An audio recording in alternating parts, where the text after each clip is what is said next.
সংসদে 2025-26 অর্থবর্ষের জন্য দেশের বাজেট প্রস্তাব পেশ করলেন কেন্দ্রীয় অর্থমন্ত্রী নির্মলা সীতারামন।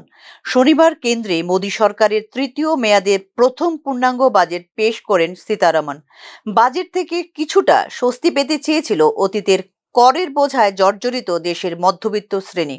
তাদের মুখে হাসি ফুটেছে অর্থমন্ত্রী নির্মলা সীতারামনের আয়কর সংক্রান্ত ঘোষণার পরেই। নতুন ঘোষণা অনুযায়ী বার্ষিক 12,75,000 টাকা পর্যন্ত আয়ে দিতে হবে না কোনো কর।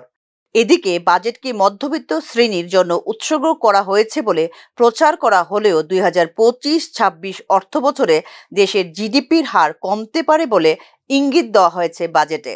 বর্তমান অর্থবছর শেষ হতে চলেছে 2025 সালের মার্চ মাসে। এই অর্থবছরে জিডিপি বৃদ্ধির হার গত 4 বছরের মধ্যে সর্বনিম্ন 6.4% পৌঁছতে পারে বলে হিসাব করা হয়েছে। সরকারের দাবি অনুযায়ী 2025-26 অর্থবর্ষে জিডিপি বৃদ্ধি হার হতে পারে 6.3% থেকে 6.8%। এক্ষেত্রে মুদ্রাস্ফীতি নিয়ন্ত্রণে থাকলেও ধাক্কা খাবে জিডিপি বৃদ্ধির হার। 2025-26 অর্থবর্ষে দেশের জিডিপি গ্রোথ কম হতে পারে এমন আশঙ্কার কথা আগেই শুনিয়েছিল international monetary fund, Asian development bank এবং ওয়ার্ল্ড ব্যাংকের মতো আন্তর্জাতিক সংস্থা। স্বাভাবিকভাবেই এই বিষয়টি নিয়ে ভাবতে হবে সরকারকে। 2047 সালের মধ্যে বিকশিত ভারত অথবা উন্নত ভারত গড়তে হলে 2 দশক সময় পর্যন্ত 8% ডিজিপি বৃদ্ধি হার নিয়ে দেশকে এগিয়ে যেতে হবে।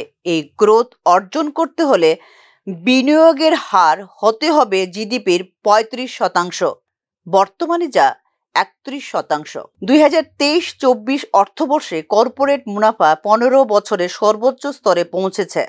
আর্থিক, জ্বালানি ও অটোমোবাইল খাতে এই বৃদ্ধি সবচেয়ে বেশি। 2023-24 সালে কর্পোরেট মুনাফা বেড়েছে 22.3%, কিন্তু কর্মসংস্থান বৃদ্ধি হয়েছে মাত্র 1.5%। এই বিষয়টিতে পদক্ষেপ নিতে হবে সরকারকে। বিগত দিনে ডলারের তুলনায় রেকর্ড দাম পড়েছে ভারতীয় টাকার। তবে এর মাঝেও দাবি করা হলো কানাডা, কোরিয়া, ব্রাজিলের মতো দেশের মুদ্রার তুলনায় ভারতীয় মুদ্রার পারফরমেন্স ভালো। বিষয়টি নিয়ে প্রশ্ন তুলছে না অর্থনৈতিক বিশেষজ্ঞদের একাংশ। এদিকে দেশে খাদ্যপণ্যের মূল্যস্ফীতি নিয়ন্ত্রণে দীর্ঘমেয়াদী মূল্যে স্থিতিশীলতা নিশ্চিত করতে ভারতকে জলবায়ু সহনশীল ফসল চাষে মনোনিবেশ করতে হবে বলে মনে করছেন অর্থনৈতিক বিশেষজ্ঞ মহল।